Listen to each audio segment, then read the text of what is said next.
శీర్షాసనం. అది ఏ విధంగా వేస్తారు? అయితే ఇది హార్ట్ ప్రాబ్లం ఉన్నవాళ్ళు ప్రాక్టీస్ చేయకూడదు, ఆస్తమా ప్రాబ్లం ఉన్నవాళ్ళు ప్రాక్టీస్ చేయకూడదు, కోల్డ్ వచ్చినప్పుడు ప్రాక్టీస్ చేయకూడదు. ఇప్పుడు శీర్షాసనం ఏ విధంగా వేస్తారో చూద్దాం. ద హెడ్ ఎర్త్కి టచ్ అయ్యి ఉండాలి, హాఫ్ ఇందులో ఉండాలి. ఇలా పెట్టుకుని రెండు చేతుల్ని హాఫ్ ఆఫ్ ద హెడ్ ఇట్లా ఉండాలి. ఎగ్జామ్ తీయాలి. ఫస్ట్ రెండు, తర్వాత నెమ్మదిగా ఇక్కడ నార్మల్ బ్రీతింగ్ తీసుకోవాలి.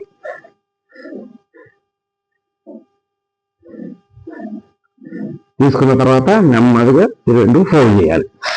తీసుకున్న తర్వాత ఇక్కడ కొంచెం నార్మల్ బ్రీతింగ్ ఒక 8 ఉండాలి.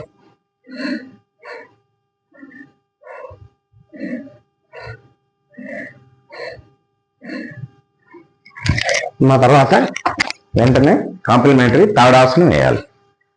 తాడాసనం, ఇన్హేల్ ఎగ్జేల్, ఇన్హేల్ ఎగ్జేల్. ఈ విధంగా 12 టైమ్స్ చేయాలి. చేసిన తర్వాత ఇమీడియట్లీగా శాంతాసనం ఒక 5 minutes వేస్తే సరిపోతుంది.